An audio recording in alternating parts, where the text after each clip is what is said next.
30,000 crore financial 24-25 में था, और non tax revenue dividends including dividends PSU से आता है, आरबीआई से सरप्लसेस, सर्विस चार्जेस, वो आ जाता है 5,45,00,000 करोड़। तो हमारा मानना ये है कि स्टेट्स को तो खाली ग्रॉस टैक्स रेवेन्यू शेयर मिलता है, सेंटर का जो उनके सेंटर जो मिल रहा है सेस एंड सरचार्ज में, वो तो इरोड करता है डिविजिबल पूल के साइज को, और सेंटर रिकॉर्ड सम लेता है सेसेस के ऊपर, fuel, GST, compensation, infrastructure, education, मगर ये डिवाइजेबल पूल से बाहर है, स्टेट्स का तो हिस्सा इसमें नहीं है ना, तो स्टेट्स का नुकसान होगा।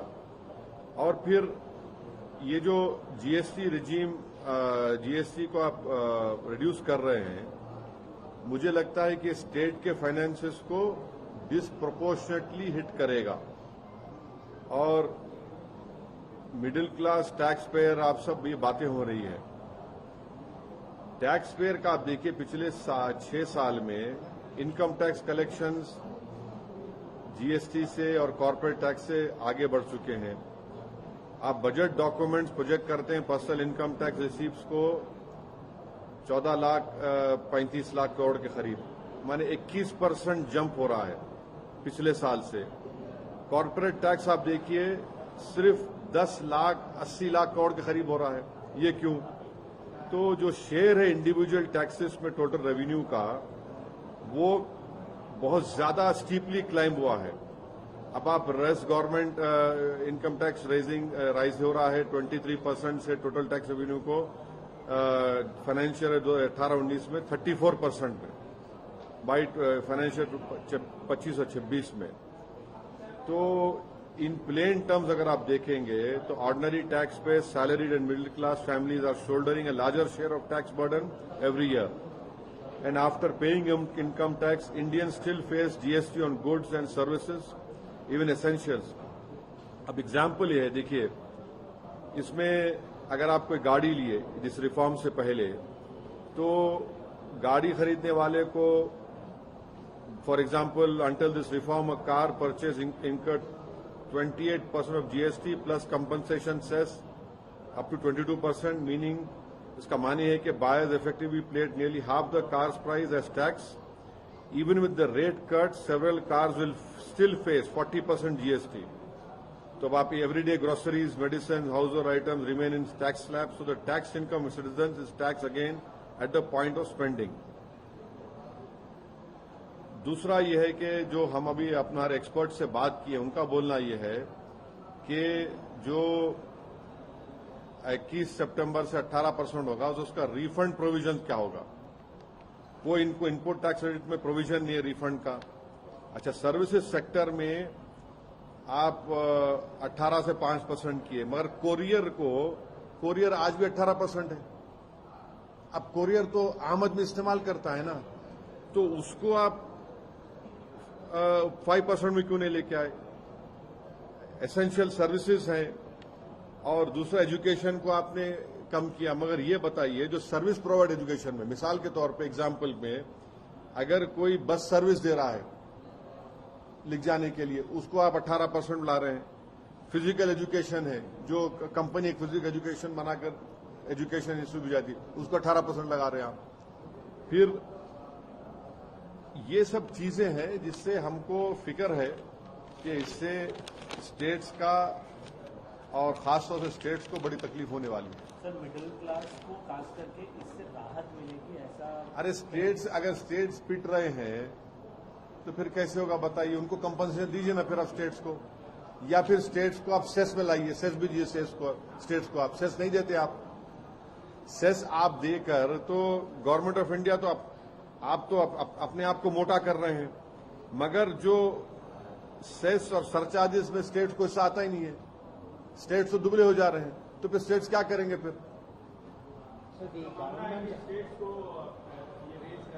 नहीं ना, देखिए अगर आप जो यूनियन गवर्नमेंट के जो लार्जेस्ट रेवेन्यू स्ट्रीम्स हैं उसको आप आउटसाइड डिवाइजेबल पूल रख रहे हैं, एक सेस एंड सरचार्जेस है, दूसरा नॉन टैक्सेबल, तो स्टेट्स को लेके ही ना इसमें। फिर आप स्टेट्स कैसे चलाएंगे भाई? central government is arguing that by doing this rate rationalization, we are putting more money in people's hands. Consumption will increase, tax will increase. Do you think this is a solution that they are pitching for the states rational?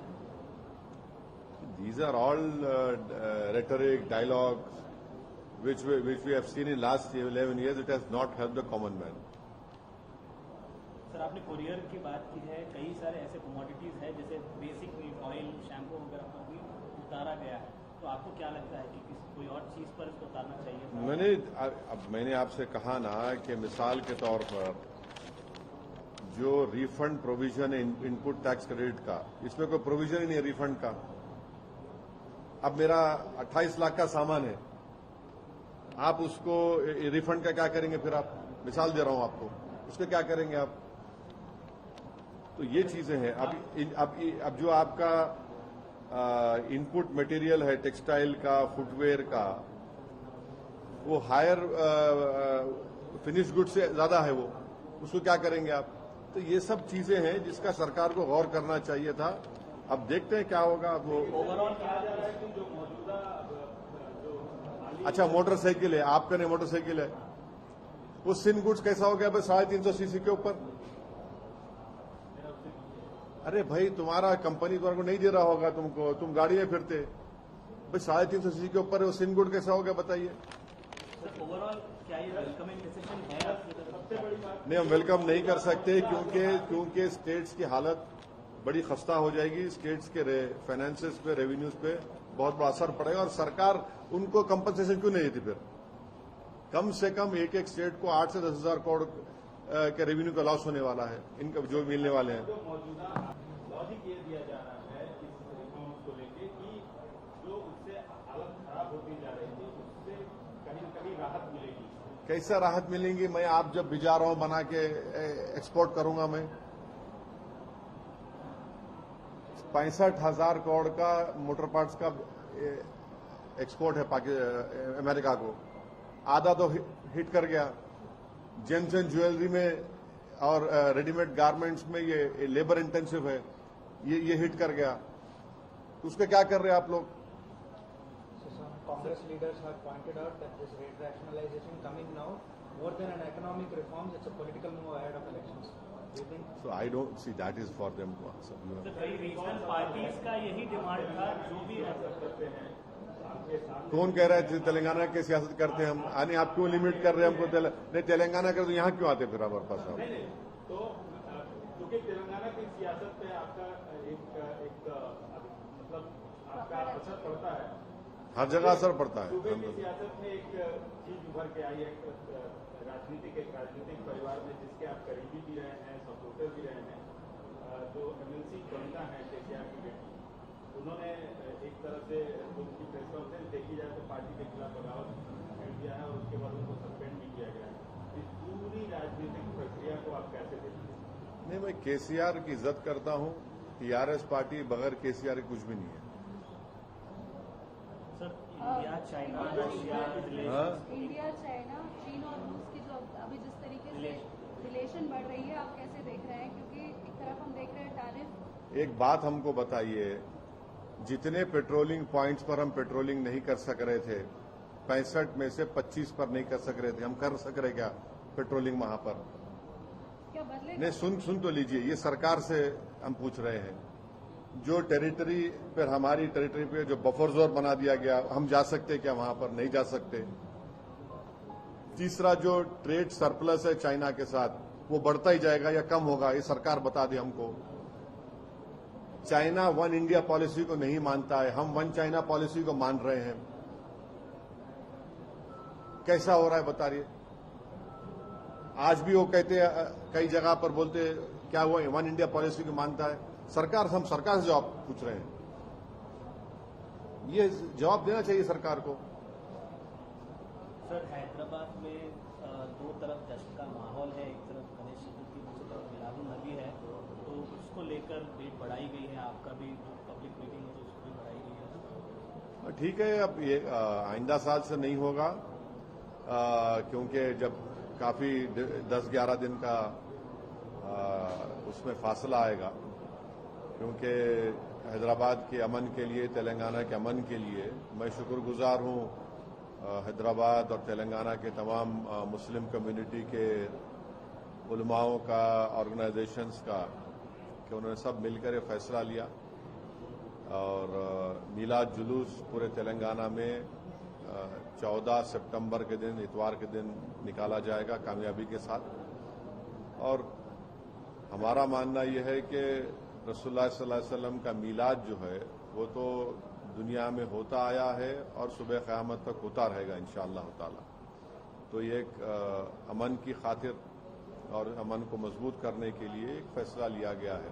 पिछले साल भी लिया गया था और इस साल भी लिया गया है और आइंदा साल से हमको ये मालूम हुआ है कि 10-11 दिन का फासला रहेगा। तो हम यही चाहते हैं कि बस अमन रहे और हर कोई अपने अपने त्यौहार को और ख़ास तौर से ईद मिलादुन नबी को, जश्न रहमतुल्लाह अलैहि सल्लल्लाहु अलैहि वसल्लम को अपने पूरे खुशू और खुजू के साथ और पूरी रूहानियत के साथ उसको हम मनाएंगे और मनाते जाएंगे।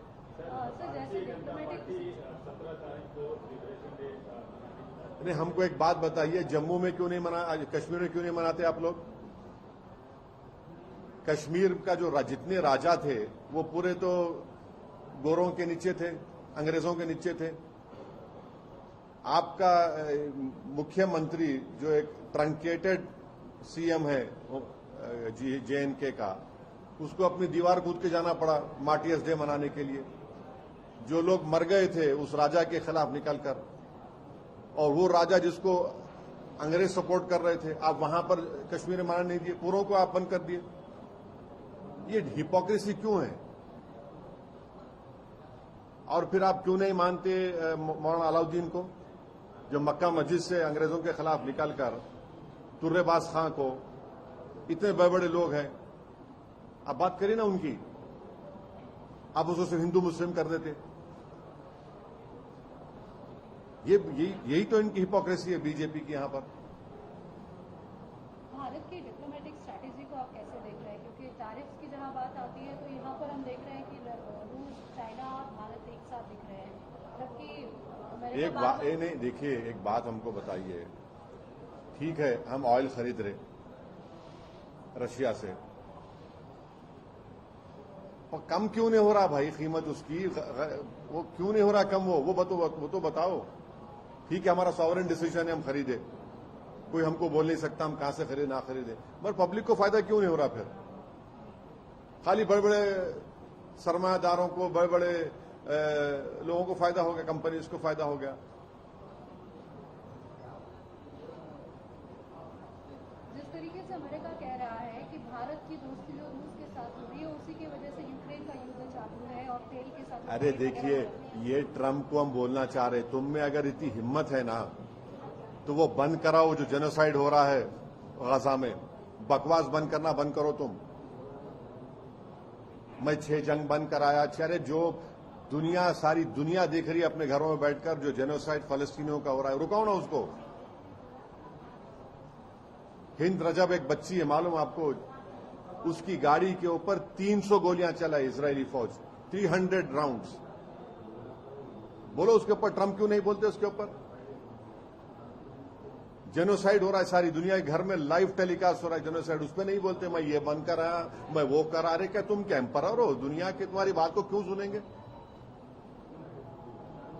तुम एक लिमिटेड टाइम के लिए 3 साल के तुम प्रेसिडेंट उसका, तुम चले जाएंगे।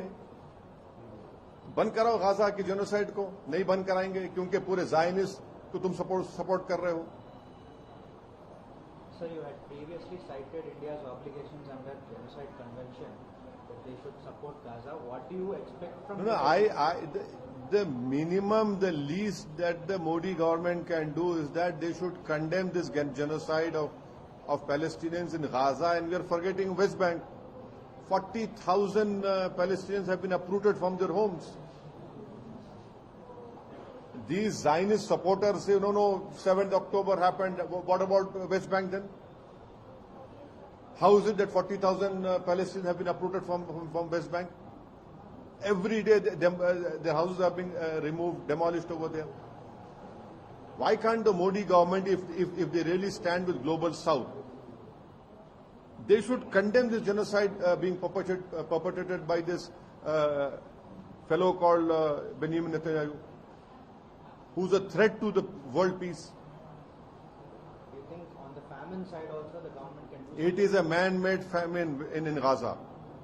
People who go to collect food have been shot dead.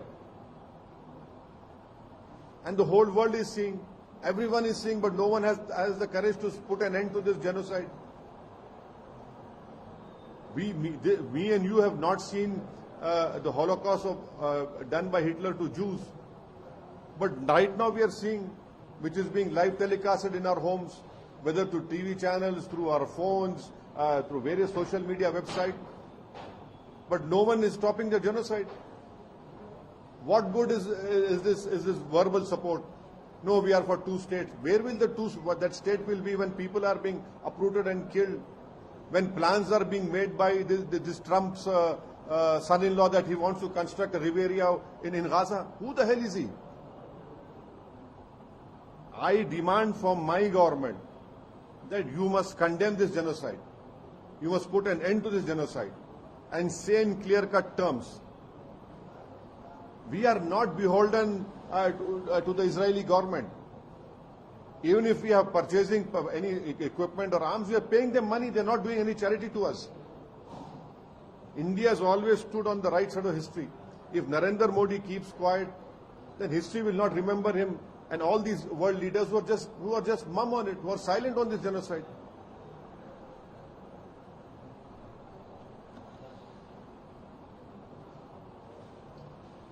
जैसे भारत पर आरोप लगाया जा रहा है पाकिस्तान को लेकर हो या फिर युद्ध यूक्रेन को लेकर हो, डिप्लोमेसी और अब तक जिस तरह से भारत रहा है कि हम हमेशा ये कहते हैं कि युद्ध हमारे लिए कभी बिल्कुल हम देखिए, हम अपने आप को कभी भी इस बात को मंजूर नहीं करेंगे कि हमको पाकिस्तान के साथ हाइफनेट कर दिया जाए। और ट्रम्प बराबर बोले जा रहे हैं। वो तो मोदी को नहीं, वो बोले, शुक्रिया भी नहीं अदा किया, मैंने तो रुकवा दिया। हाँ, तो किसने किया था अब की बार? ट्रम्प सरकार। मैं किया था। आप लोग पूछते नहीं है ना मीडिया में, आप लोग इतना क्यों डरते? किसने किया था? हाथ पकड़ पकड़ के दो आशिक चल रहे हैं अहमदाबाद के स्टेडियम में, बहाओ मेरा महबूब आया है ट्रम्प। किसने किया था? अमेरिका जाकर। अब पूछिए ना क्या हो रहा है। फरवरी 2025 में जाकर आप मिले, बात किए थे। उस वक्त मैंने आपको कहा था कि मोदी की मौजूदगी में, हमारे प्रधानमंत्री की मौजूदगी में एक विदेशी देश का सदर कह रहा है कि ये हमसे हथियार खरीदेंगे, हमसे ये खरीदेंगे। जब ही हमको रोकना था। आप उठाकर मेरी स्पीच देखो। आप अगर हम 2017-18 में ईरान का ऑयल लेना बंद नहीं करते तो आज ये स्थिति नहीं आती थी। उन्होंने कहा कि मत खरीदिए, हम नहीं खरीदे। अगर हम उसी वक्त बोलते कि तुम कौन होते, हम ऑयल खरीदेंगे, जैसा आज आप कह रहे हैं कि हम ऑयल खरीदेंगे, और उस वक्त आप बोल देते कि हमारे देश के लिए ईरान का ऑयल चीप ऑयल था उस वक्त, वो तो रुपीज में हमसे पैसे लेने तैयार थे। हमने बंद किया, गलत किया हमने। इतने साल वेरियस गवर्नमेंट्स ने यूएसए की रिलेशनशिप में इन्वेस्ट किया, आज क्या हो रहा है? सब खत्म हो गया। गर्मियों की छुट्टी होने वाली थी, मेरे पापा आने वाले थे, तो हम लोग सभी खुश थे। तो मैं बेड पे चढ़ के डांस कर रहे थे। डांस कर रहा था, लेकिन वो पहले ही आ गए। फ्रीज। तो मैं उस समय तो कंटिन्यू नहीं कर सकता था, तो फ्रीज फ्रेम टाइप का हो गया। कसम पैदा कर